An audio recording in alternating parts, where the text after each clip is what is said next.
샬롬. 지난 한 주 평안하셨습니까? 오늘 5월 첫째 주일, 공교롭게도 또 5월 첫째 날이기도 합니다. 오늘은 우리 기쁨의 교회가 8번째 우리 생일을 맞이하게 되는 날이기도 합니다. 2014년 5월 4일부터 지금까지 한결같이 변함없이 정말 꺾일 듯 이 상한 갈대 같은 우리들을 꺾지 아니하시고, 그리고 꺼질 듯 꺼져가는 등불 끄지 않으시는 그 하나님께서 우리들을 지금까지 이렇게 은혜로 함께 해주신 거 너무너무 감사하고, 그리고 하나님께 영광을 돌려드립니다. 처음, 초심이 중요하지 않겠습니까? 처음 교회를 시작할 때 그런 생각을 했었습니다.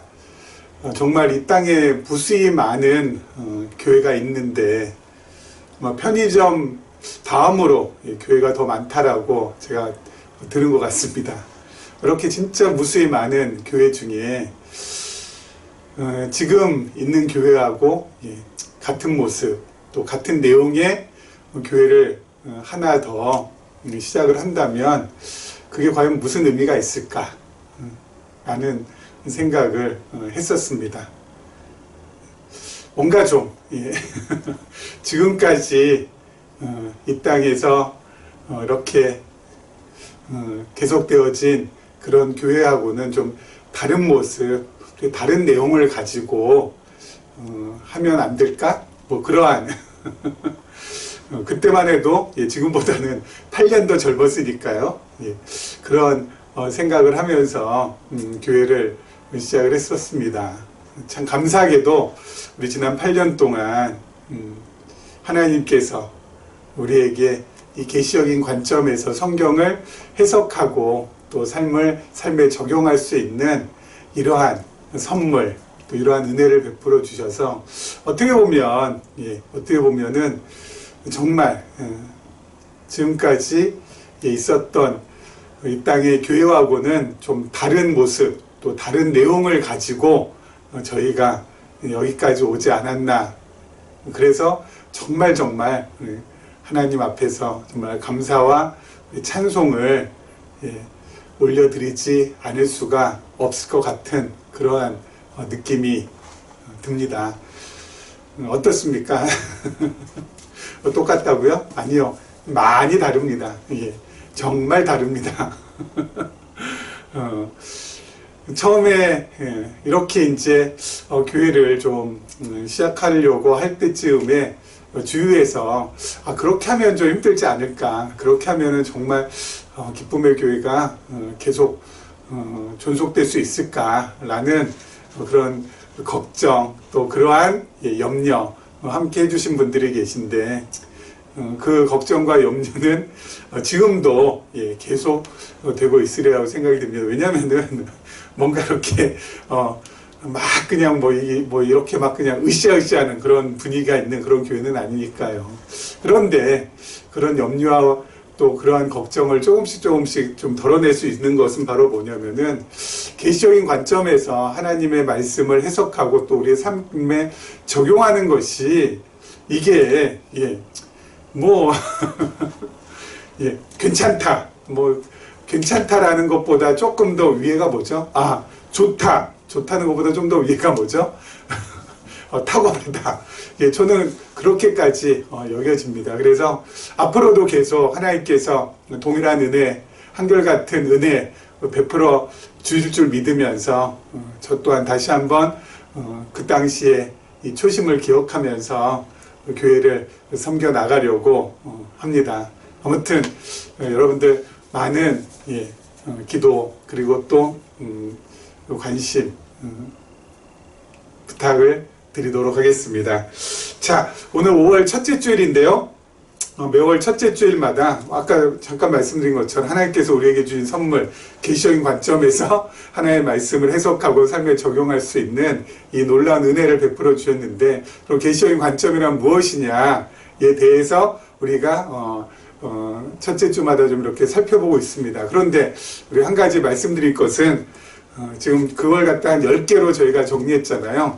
에베소서를 공부하면서 하나를 더 추가를 해야 되지 않겠나라는 생각이 듭니다. 그래서 이제 11가지가 될 것 같고, 아마 우리가 에베소서 조금 더 공부하다 보면 뭐 더 추가할 것도 나오고, 또 에베소서가 아니라 또 다른 또 말씀을 또 보면서 보죠. 몇 가지가 이제 될지 모르겠지만 아무튼 추가할 때까지 한번 추가해 보도록 하죠.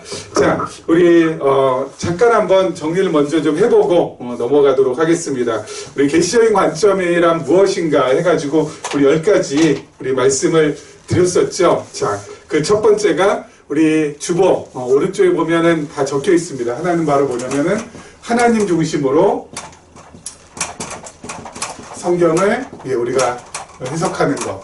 그래서 우리는 인물이나 인간, 뭐 성경에 나오는 뭐 여러 가지 그런 배경적인 부분은 전부 다 좀 어때요? 다 제하고 오직 하나님을 중심으로 해서, 그래서 그 하나님을 우리가 깊이 알고 깨닫고 배우는 것을 주안점으로 우리 말씀을 우리는 보고 있다라고 그렇게 말씀을 드렸습니다. 지금 우리가 보고 있는 에베소서 말씀도요. 지난 시간에 계속해서 말씀드린 것처럼 뭐예요? 교회라는 것은 저와 여러분을 말하는 거죠. 교회를 무엇으로요? 진리로 무장시키시는 누구요? 성령 하나님. 그렇죠? 교회를 진리로 무장시키는 성령 하나님을 우리가 에베소서를 통하여서 확인하는 것.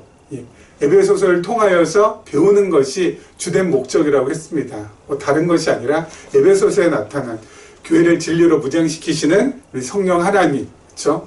요것을 우리가 제대로 배우는 것이 바로 계시적인 관점에서 성경을 해석하는 거라고 했고요. 그리고 두 번째는 성경을 전체적이고 그리고 맥락적으로, 그렇죠?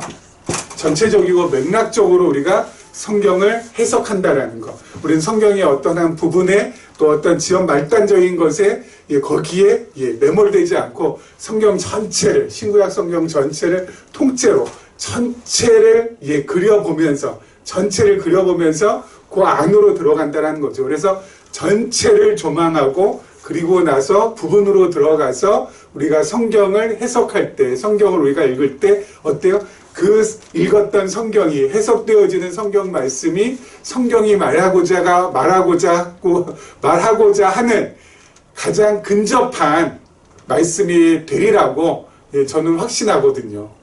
그렇지 않고 이 전체 맥락도 모르고 그리고 또 뭡니까 이게 어떻게 이게 흘러가는지 전혀 모르는 상태에서 성경의 몇 구절만 하나 딱 띄어서 그걸 가지고 열변을 토하고 그걸 가지고 이렇다 저렇다 하는 것은 여러분 그것은 정말 부정확한 것이고 성경을 왜곡할 수 있는 여지가 훨씬 더 많이 들어가게 된다라는 것이죠. 그렇지 않습니까? 그래서 여러분 우리는 성경을 전체적으로 맥락적으로 우리가 본다는 것, 그게 바로 계시적인 관점에서 보는 것이고요. 또 세 번째는 구약은 오형, 그렇죠? 그리고 신약은 실체로, 그렇죠? 신약은 실체로 우리가 본다라는 것. 이거는 늘 말씀드리죠. 이따가도 좀 말씀드리면 구약은 모형이고 누구에 대한 모형? 그리스도에 대한 모형, 그리스도에 대한 예표고. 신약이 바로 실체라는 거 뭐야? 그리스도 오셨으니까 그리스도 자신이 실체가 되신다. 그래서 이 구약을 우리가 특별히 구약을 우리가 해석할 때는 반드시 어떻게 해요? 그리스도를 통해서, 그렇죠?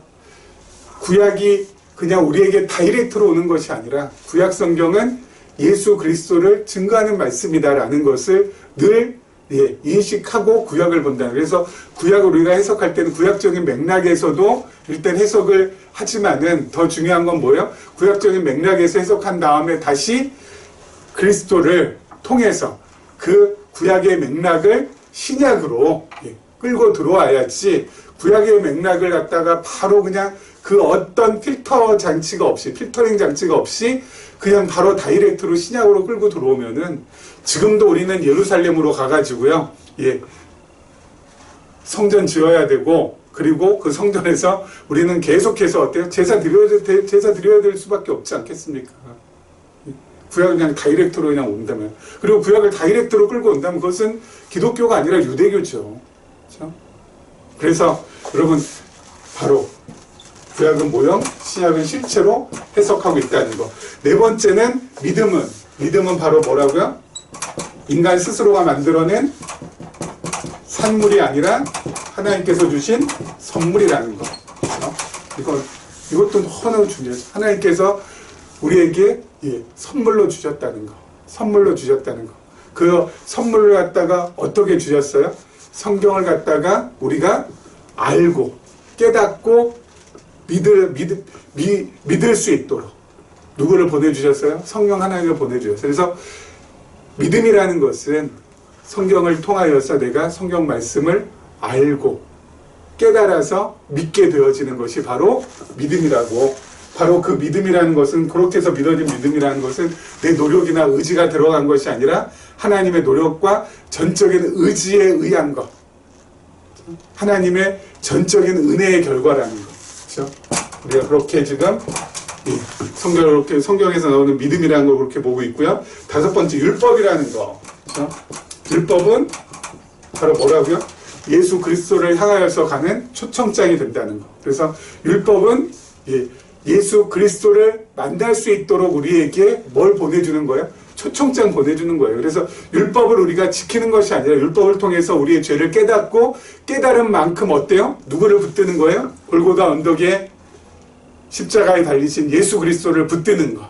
그래서 자꾸자꾸 율법이 나로 하여금 어때요? 나의 죄를, 그리고 나 자신이 죄인임을 알게 해주고 깨닫게 해주는 만큼 우리는 계속해서 어디로 달려가는 거예요? 골고다 언덕으로 달려가는 거예요. 왜요? 예수님 만나기 위해서. 예수님께서 달리신 그 십자가를 바라보기 위해서. 그래서 그 십자가를 향하여서 달려가서 예수 그리스도를 만나게 되면 반드시 어때요? 십자가의 은혜와 사랑이 우리 안에 임하게 되고, 그 사랑과 은혜로 다시 한번 어때요? 다시 한번 나의 삶을 추스릴 수 있고 또 죄로부터 벗어날 수 있게 된다라는 거. 그렇죠? 그리고 여섯 번째는 신앙적인 삶은 내적 동기에 의한 자원함의 연속이라는 거. 그렇죠? 이것도 뭐 계시의 관점에서 성경을 우리가 해석하고 또 삶에 적용할 때 너무너무 중요한 부분이라고 했잖아요.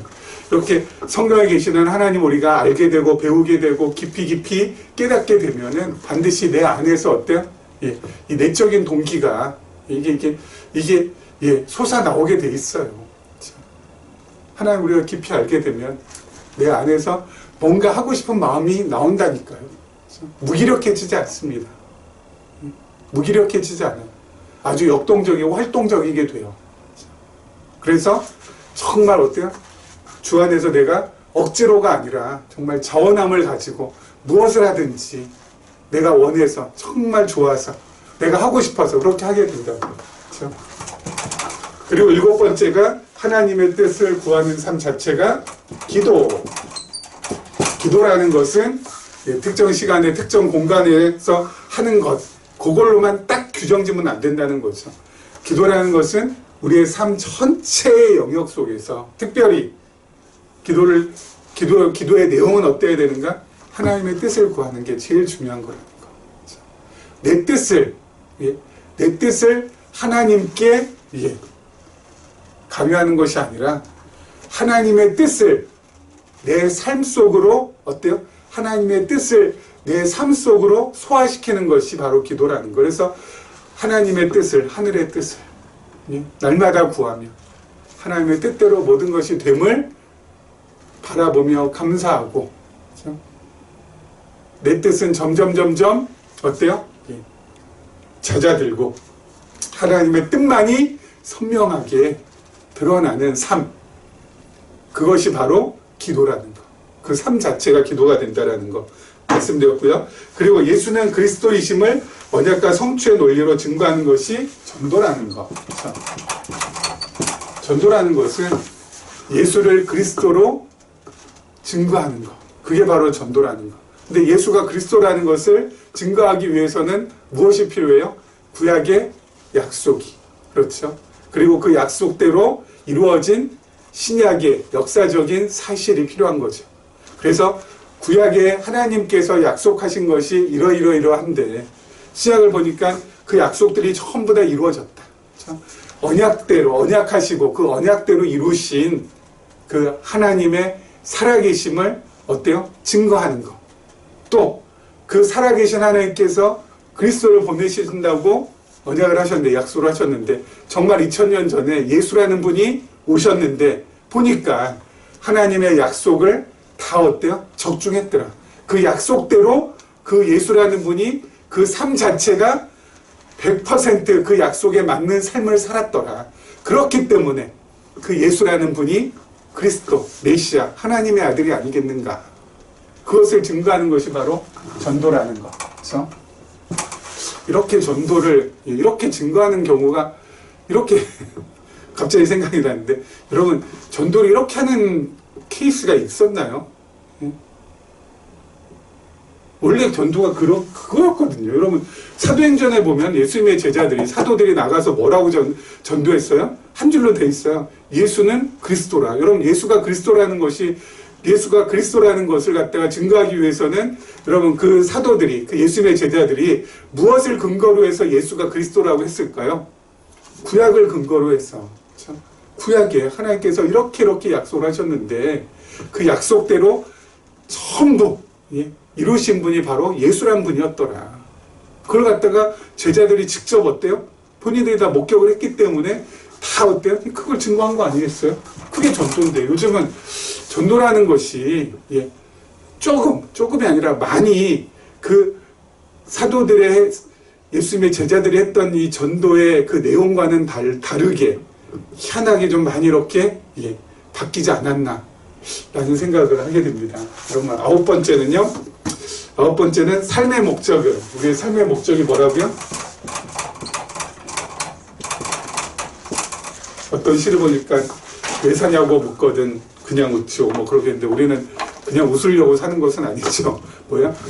하나님을 배우고 배운 하나님을 나누고 그렇죠? 배웠던 하나님을 나누고 그리고 그 나눈 하나님을 우리의 후대에게 대물림해 주기 위해서 우리가 사는 거라는 거예요. 삶의 목적은 가정 중에 하나님 배우는 것, 배운 하나님을 이웃과 더불어 나누고 그리고 우리의 후대에게 대물림해 주는 것. 그게 우리의 삶의 목적. 우리가 왜 사냐고 묻거든 이렇게 분명하고 아주 명확하게 대답을 해주면 되지 않을까 싶습니다. 그리고 10번째, 우리의 세계관은 바로 뭐예요? 우리의 세계관은 영원에서 영원까지. 영원에 대한 부분은 여러 번 제가 누차 설명을 드렸죠. 지금 우리는 어때요? 지금 우리의 존재 자체가 바로 뭐예요? 영원한 피조물이라는 거, 영원한 하나님의 자녀라는 거. 그렇죠? 그래서 이 땅에서의 삶은 이 영원한 이 세계에 비해서, 그렇죠? 이 영원한 피조물인, 그렇죠? 영원한 하나님의 자녀인 우리의 입장에서는 그야말로 점 하나 딱 찍고 가는 것 뿐이라는 거. 그렇죠? 그 이상도 그 이하도 아니라는 거. 그냥 잠깐 찍고 가는 거예요. 어디로? 다시 영원으로. 우린 영원 전에 우리는 하나님의 자녀로, 영원한 자녀로 지음받았고 하나님께서 때가 되어서 잠시 이 땅에 보내주셔서 하나님 배우게 하셨고 그리고 그 배운 하나님을 우리가 보다 더 분명하고 확실하게 그 하나님과 더불어 정말 어때요? 영원토록 지내기 위해서 하나님께서 다시 우리를 영원한 나라로 이끌어 가실 거라는 거. 그래서 여러분 이 영혼에 대한 개념만 우리가 정확하게 파악하고 있으면은 여기 우리가 살아가면서 고통받고 힘들어하고 어려워하는 그 모든 것들을 어떻게 해요? 다 이렇게 넘어갈 수 있어요. 다 넘어갈 수 있어요. 넘어가지 못한 이유는 이게 다다. 여기가 나의 모든 것이다. 라는 그러한 세상이 주는 생각 때문에 더 힘들고 더 어렵고 더 슬프고 더 기가 막힌 거죠. 아니요. 여기가 끝이 아니라니까요. 이게 전부가 아니라니까. 절대 속지 마세요. 이게 전부가 아니에요. 이게 전부가 아니에요. 예? 이게 전부가 아니에요. 우리에게는 영원히 기다리고 있어요. 영원. 예? 그것을 바라보셨으면 좋겠고요. 자, 드디어 11번째. 짜잔. 11번째. 11번째는 바로 우리 몇 번 했었죠? 여러분, 우리 예배, 그리고 성찬, 그리고 세례는 뭐예요? 세례는 삶의 자리로 나가야 된다는 거죠. 교회당이라는 이 공간 안에서, 예? 공간 안에서 예배, 성찬, 세례가 여태까지는 진행이 되어 왔잖아요. 그래서 이 예배나 또는 성찬이나 세례는 교회당 안에서만 하는 것으로, 그렇죠? 교회당 안에서만 하는 것으로. 그리고 내 삶의 자리는 이거하고는 어떻게 해요? 무관하게. 그렇죠? 아니라는 거죠. 다 이제 뭐예요? 다 보내야 돼요. 보내야 돼요. 어디로? 삶의 자리로.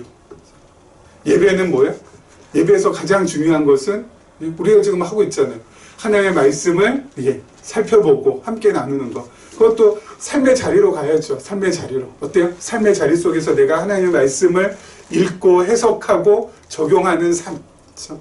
그리고 예배 시간에 하나님 앞에 찬송하잖아요. 찬송하는 삶으로. 찬송도 삶으로 보내야 되고, 여러분 예배 시간에 기도하잖아요. 기도도 어때요? 삶으로 보내야죠. 우리 아까 말씀드렸죠. 기도라는 것은 하나님의 뜻을 구하는 삶 그 자체라고.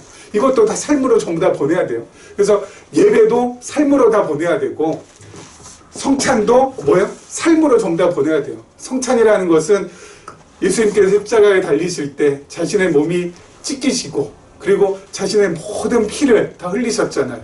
그래서 우리가 그 찢기신 몸을 갖다가 기념하기 위해서 어때요? 빵을 먹고, 그리고 흘리신 피를 기념하기 위해서 우리 포도주를 마시잖아요. 이것도 교회당 안에서만 하면 안 된다고요. 삶의 자리로 나가서 나를 위해서 그렇게 찢기신, 그렇게 피 흘려 죽으신 예수 그리스도를 증거하는 삶으로. 그렇죠? 삶으로. 성찬도 교회당 밖으로 내보내야 돼요. 내보내야 돼요. 교회당 안에만 있어봤자 소용없어요. 이 안에서 뭐 이렇게 저렇게 해봤자, 그게 온전한 것이 아니라 삶의 자리로 보내야 된다고요. 세례도 마찬가지, 세례도 어때요? 그냥 내가 예수 그리스도를 믿고 내가 구원받았다. 나는 이제 믿음이 있다. 하나님의 자녀다. 그래서 내가 세례 받았지. 그래서 그냥 이 세례 교인이라는 거, 세례 교인이 되고자 하기 위해서 세례 받는 거, 그리고 많은 사람들한테 내가 세례 받았고 정말 나는 그리스도인입니다라는 걸 갖다 공표하는 거, 여기서만 그치면 안 된다고요. 뭐예요? 세례라는 것은 물에 완전히 잠겼다가 다시 어때요? 물 밖으로 나오는 거거든요. 그것은 바로 뭐예요?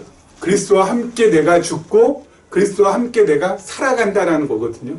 이것도 삶 속에서 내가 매일매일 그리스도와 함께 죽고 매일매일 그리스도와 함께 다시 살아나는 삶으로, 삶의 자리로 이 세례의 삶도 보내야 돼요. 그렇죠? 성찬의 삶, 세례의 삶, 예배의 삶으로. 그렇죠? 특정 공간 안에서만 진행하고, 또 특정 공간 안에서 누구요? 목사 안수를 받은 목회자들만 이걸 갖다가 진행하는, 그래서 그냥 목회자들이 하는 걸 갖다 그냥 옆에서 이렇게 앉아서 그냥 구경만 하는 그런 차원에서 이제는 어때요? 벗어나서 삶 속으로 가야 된다고. 그렇죠? 이게 바로 계시적인 관점에서 성경을 보면은 나타나는 부분이라고요. 그렇죠? 멋지지 않습니까? 저 혼자만 지금 하고 있나요? 자, 우리 지난 시간에 이어서요, 우리 계속해서 이렇게 해서 한 가지가 추가됐습니다. 예배, 성찬, 세례는 삶의 자리로. 그렇죠? 자, 보겠습니다. 우리 지난 시간에 이어서요, 14절 말씀, 14절 말씀입니다. 그는 우리의 화평이신지라 둘로 하나를 만드사 원수된 것 곧 중간에 막힌 담을 자기 육체로 허시고. 자, 구약 성경을 보면요, 성전이 나와 있습니다. 성전 한번 한번 볼게요. 구약 성경 보면 성전이 나오는데요. 성전은 이렇게 되어 있죠.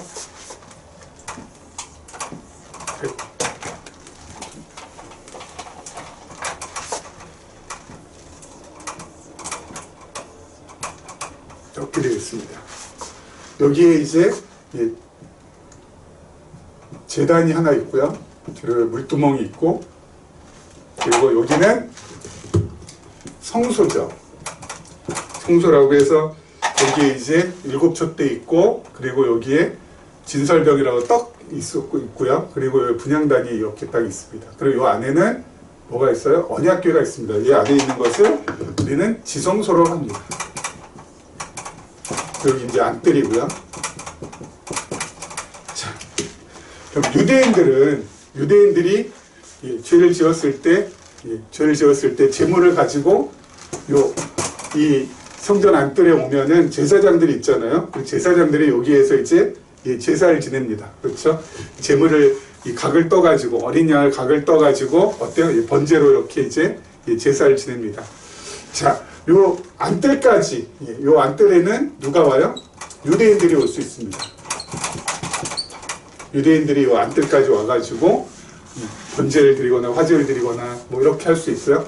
자, 그럼 성소에 보면은 이 7촛대도 있고 진설병도 있고 분향단도 있고 여기까지 들어갈 수 있는 사람들은 제사장들입니다. 제사장들. 그렇죠? 제사장들이 성소에 들어갈 수 있고요.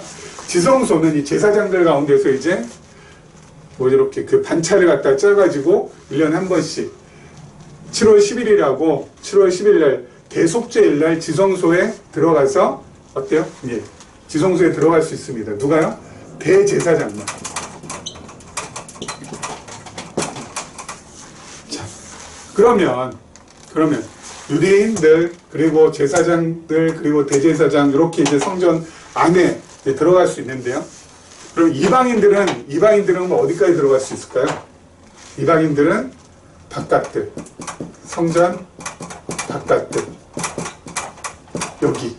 이방인은 여기까지. 이방인은 성전 안으로 들어갈 수가 없습니다. 이방인은 성전 안으로 들어갈 수 없어요. 아니, 그리고 또 이방인은 성전 안으로 들어갈 수가 없을 뿐더러 이방인은 성전에 들어가려고도 생각도 안 하고 있죠. 왜요? 하나님도 모르고 성전이 뭐 하는 곳인지도 모르는데 이방인들이 왜 여기 뭐 들어가려고 그렇게 애를 쓰겠습니까? 그렇죠? 이방인들은 그냥 바깥들에 있어요. 성전 안으로 들어오지 못하고. 그런데요, 예수님께서 이 땅에 오셔서 십자가를 지시고 돌아가심으로 어떻게 됐어요? 예수님께서 이 땅에 오시고 십자가를 지시고 그리고 우리의 죄를 사해 주시기 위해서 십자가에서 피 흘려 고난 받으시고 죽으심으로 이제는 이방인들에게도 이 구원의 길이 열리게 되었습니다. 그래서 예수님께서 십자가에 돌아가실 때 이 지성소, 여러분 이 지성소에는 대제사장만이 들어가는 곳이거든요. 1년에 딱 한 번 아까 말씀드린 대로. 그것도 대제사장에 들어갈 때는 지성소에 함부로 들어가다가는 어때요? 죽어요. 그렇기 때문에 혹시라도 들어가서 죽으면은 꺼내와야 되잖아요. 근데 꺼내올 사람이 딱 들어가는 순간 또 죽어요. 그래서 제사장에게 방울을 이렇게 답니다. 딸랑딸랑 방울 달고 그리고 끈을 갖다가 하나 묶고 들어갑니다. 그래서 방울 소리가 계속 딸랑딸랑 나면은 지금 살아계시구나 하고 그냥 가만히 있다가 방울 소리가 안 나면 어때요? 이거 이상하다 해가지고 이 맨 줄로 이렇게 끌어내요. 이방인이 성전 안에 들어가면은 어때요? 그냥 죽습니다. 그런데 예수님께서 십자가에 달려 돌아가심으로 이제는 어때요? 이방인들에게까지 구원의 길이 열렸잖아요. 그래서 예수님이 십자가에 돌아가실 때 휘장이 어때요? 휘장이 전부 다 찢어지고 그리고 주 70년에 어떤 것 같죠? 예루살렘 성전까지 다 허물어져서 예수 그리스도로 인하여서 어때요? 이제 성전이 어때요? 예수님께서 오늘 말씀드린 대로 중간에 막힌 모든 담 허무시고 예수님께서 이 십자가로 인하여서 구원의 길을 딱 열어주심으로 이제 더 이상 성전이나 이런데 이제 필요치 않아요. 우리는 언제든지 이제 하나님께 나아갈 수가 있게 됐다고요. 완전히 자유롭게 언제 어디서나. 그렇죠? 중간에 막힌 모든 담을 누가 허물으셨기 때문에 예수님께서 완전히 전부 다 허물으셨기 때문에 이제는 우리는 예수 그리스도를 통하여서 언제든지 어느 때든지 마음대로 하나님께 나아갈 수 있게 됐다고요. 그렇죠? 자, 근데 여기 중요한 것 한 가지 또 있습니다. 바로 뭐냐면요, 이렇게 둘로 하나를 만드사, 둘로 하나로 만드사, 여기서 둘은 뭐예요? 하나님과 이방인들을 하나로 만드셨다는 거거든요. 무엇을 통해서? 예, 이 막힌 담을 십자가로 전부 다 허물어뜨리심으로 인하여서, 헐어버리심으로 인하여서. 여러분, 이 둘이 하나가 됐다라는 것은 바로 뭐냐면은 하나님의 뜻을 나의 뜻으로 이제 받아들인다는 거예요. 하나가 된다라는 것은 하나님 뜻 따로 내 뜻 따로가 아니라 하나님의 뜻이 어때요? 나의 뜻으로, 하나님의 뜻을 내가 받아들여서 하나님의 뜻만이 내가 붙들 수 있는 것, 그것이 바로 하나 되는 거거든요. 그럼 이렇게 하나님의 뜻을 내가 잘 받아들이면, 하나님의 뜻을 잘 받아들이고 내 뜻을 자꾸자꾸 어때요? 예, 내 뜻을 자꾸자꾸 잦아들게 하면은 어떤 현상이 벌어져요? 과거에는, 전에는요, 좋은 것 그리고 나쁜 것, 이게 구분이 아주 명확했거든요. 그래서 나에게 잘해준 사람은 좋은 사람, 나에게 못해준 사람은 나쁜 사람, 이게 아주 명확했거든요.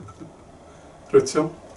근데 하나님의 뜻을 받아들여서 그것을 갖다가 어때요? 나의 것으로 소화시켜가면 그 선명하게 구분되었던 그 선이 흐릿흐릿해져요. 그래서 과거에는 저 사람 나한테 잘해주니까 좋은 사람, 저 사람 나한테 미운 짓 하니까 나쁜 사람인데, 이제 어때? 하나님의 뜻을 받아들이면 그 좋은 사람과 나쁜 사람의 구분이 어때요? 과거에는 아주 실선이었지만 이제는 점점점점점점점 이렇게 된다니까요. 그리고 나중에는 흐릿흐릿해져요. 왜요? 좋은 사람은 좋은 사람이고 나쁜 사람도 어때요? 하나님께서 나에게 필요하시기 때문에 나에게 붙여줬지. 좋은 사람은 나를 갖다가 나의 조력자로 하나님께서 붙여주셨으니까 좋은 사람이고, 저 사람은 나를 어때요? 네, 나쁜 사람 나를 연단시키고 나를 나되게 만들고 나의 모난 부분을 갖다가 깎아주니까 저 사람은 나를 위한 연단자로서 긍정적으로 좋은 사람으로 자꾸 바라보게 되니까 이 선명했던 선이 어때요? 희미해지게 돼요. 그리고 최종적으로 어때요? 선이 없어지게 되겠죠. 다 어때요? 좋은 사람. 다 나를 위해서 하나님께서 붙여주신 사람으로. 그렇게 돼요. 그리고 과거에는 가난한 건 정말 나쁜 것이고 부한 건 정말 좋은 것이라고 했는데, 그것도 어때요? 선이 아주 선명했잖아요. 이제는 어때요? 그 선도 점점 흐릿흐릿해진다니까요. 부한 것, 가난한 것, 이게 어때요? 둘 다 좋은 것으로. 가난한 게 왜 좋아요? 가난한 것이 좋은 이유는 다른 거 없어요. 가난한 것이 좋은 것은 내가 더욱더 어때요? 영적으로 성장할 수 있고, 더욱더 하나님과 가깝게 지낼 수 있고, 더욱더 하나님과 더불어서 살아갈 수 있기 때문에. 그렇죠? 부자는 그렇게 못하는, 물론 부자도 그렇게 할 수 있지만은, 여러분, 그 정도가, 그 강도가, 그 농도가 가난한 사람에게는 더 어때요? 진해요. 상대적으로 봤을 때 더 진하다니까요. 진짜로. 그래서 어때요? 가난도 좋은 거, 그리고 부한 것도 좋은 거, 그렇게 여겨지게 되니까 세상을 어떻게 살아가지 않아요? 아둥바둥하면서 살아가지 않는다니까요. 세상을 갖다가 막 그냥 발악하면서 살아가지 않는다니까요. 그냥 너그럽게, 편하게, 초연하게, 의연하게. 얼마나 멋있어요. 그렇게 살아가게 돼요. 있으면 있는 대로, 없으면 없는 대로. 진짜로 그렇게 된다니까요. 있어도 좋아, 없어도 좋아. 나쁜 것도 좋아, 좋은 것도 좋아. 이렇게 된다니까요. 여러분, 이러한 삶이 하나님과 내가 하나가 된 삶이에요. 그렇죠? 누가 그렇게 하셨어요? 예수 그리스도께서 하나님과 원수된 우리를 화평케 하셔서 둘을 하나로 만들어 주셔서 우리 그렇게 살아갈 수 있게 해주셨다고요. 여러분, 이런 삶을 우리가 좀 제대로 살아보기를 소망해요. 그렇죠? 여러분, 세상 어디에서 이렇게 살아가는 사람이 있겠습니까? 예? 세상 어디에 이런 삶을 누리는 사람이 어디 있어요? 대부분의 세상 사람들이나 또는 어때요? 믿음이 미숙한 사람들은 대부분 어때요? 좋은 것 다, 나한테 이로운 건 다 좋은 거, 나한테 해로운 건 다 나쁜 거. 그래서 이로운 것만 어때요? 내가 어떻게 해서든지 취하고자 그렇게 그냥 발버둥 치며 살아가잖아요. 해로운 것은 내가 절대, 이거 만나서는 안 돼, 그러면서. 높은 것은 좋은 거, 낮은 것은 싫은 거. 가진 것은 좋은 거, 잃어버린 건 나쁜 거. 다 그렇게. 아주 명확한, 절대 지워지지 않는 그러한 그냥 선을 딱 가지고 살아가잖아요. 그러면서 얼마나 스트레스 많이 받으면서 살아가요. 그러면서 얼마나 아귀다툼하면서 살아가냐고요. 우리는 거기에서 벗어날 수 있다고요. 그렇게 살아가야 돼요. 이게 뭐 이렇게 선명할 필요가 있어요? 뭐 그렇게 명확할 필요가 있어요? 왜 그렇게 살아요? 저 또 흥분이 되네요. 왜 그렇게 사냐고요. 흐릿해도 괜찮아요. 다 나에게는 유익한 거, 다 좋은 거, 하나님께서 필요하시니까 나에게 붙여주신 거, 이걸 통해서 연단 받으면 되고 시련 받으면 되고 좀 어려움 좀 당하면 되고, 그러면서 어때요? 더욱더 하나님과 밀착하면 되잖아요. 더욱더 하나님과 가까이 하면 되잖아요. 하나님 없이는 도저히 안 되네요. 제가 하나님 꼭 붙들고 가겠습니다. 그러면 되잖아요. 그것이 어때요? 이 세상에 정말 금은부화를 갖다가 엄청나게 많이 소유하는 것보다 훨씬 더 값어치 있고 가치 있고 의미 있고 멋진 삶이라는 것이죠. 자, 우리 그 다음 절 한번 보죠. 15절입니다. 법조문으로 된 계명의 율법을 폐하셨으니 이는 이 둘로 자기 안에서 한 세 사람을 지어 화평하게 하시고, 여러분 이 14절에 나온 이 둘은 하나님과 이방인들 사이, 그렇죠? 하나님과 이방인을 예수 그리스도께서 이 중간에 막힌 모든 담을 전부 다 헐어버리시고 어때요? 하나 되게 하셨다는 것이고, 여기에서 둘은 유대인과 이방인을 말합니다. 유대인과 이방인을 어떻게 해요? 자기 안에서 한 세 사람을 지으셨다고요. 왜 이방인과 유대인을 어때요? 한 사람을 하나로 이렇게 만드셨을까요? 이유는 교회를 세우시기 위해서, 이방인과 유대인들 모두를 어때요? 하나가 되게 해서 그리스도의 몸된 교회로 세우시려고. 그렇죠? 그럼 이 둘이 어떻게 하나가 될까요? 어떻게 하나님께서 하나가 되게 하실까요? 앞절에 있죠. 법조문으로 된 계명의 율법을 폐하셨으며. 법조문으로 된 계명의 율법을 폐하심으로 이방인과 유대인을 하나 되게 하셨어요. 여러분, 이 법조문으로 된 계명의 율법은 유대인들이 어때요? 정말 철두철미하게 지켰던 거잖아요. 예를 들어서 유대인들 보면 세 가지 절기가 있습니다. 3대 절기. 뭐가 있죠? 첫째가 유월절, 그리고 두 번째 맥추절, 그리고 마지막이 수장절, 이렇게 있습니다. 이 3대 절기 유대인들 정말 찰떡같이 잘 지키고 있죠. 그리고 또 안식일도 이 사람들은 지켰습니다. 안식일도 열심히 지켰고요.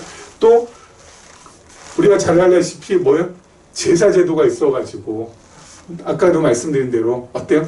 성전에 가서 제사장을 만나서 가지고 온 제물을 가지고 이걸 갖다 번제를 드림으로 자신의 죄를 어때요? 속하는, 그렇죠? 용서받는 그거. 그리고 또 뭐 있어요? 이 사람들도 음식도 그냥 안 먹잖아요. 정한 음식이 있고, 그리고 부정한 음식이 있습니다. 이 부정한 음식은 안 먹고 정한 음식만 어때요? 먹습니다. 근데 여러분, 요 절기나 안식일이나 뭐 성전 제사장 제물이나 정한 음식, 부정한 이 모든 것들은 바로 예수 그리스도에 대한 예표예요. 그래서 예수 그리스도께서 이 땅에 오심으로 이 모든 것들을 전부 다 어때요? 이루신 거예요. 그렇죠? 여러분, 이 3대 절기 중에 6월절은 바로 뭡니까? 여러분, 6월절은 이 이스라엘 백성을 출애굽할 당시에 양을 한 마리 잡아가지고 그 양의 피를 문설주에 바르니까 이 죽음의 사자가 유월했어요. 뛰어넘어갔다고요. 패스오버 했다고요. 그게 바로 6월절이거든요. 그것처럼 예수 그리스도께서 이 땅에 어린 양으로 오셔서 그 어린 양이 피 흘려 죽으심으로 어때요? 패스오버. 우리가 죄로 말미암아 죽어야 되는 우리가 어때요? 이 죽음을 갖다가 뛰어넘을 수 있도록 하셨다고요.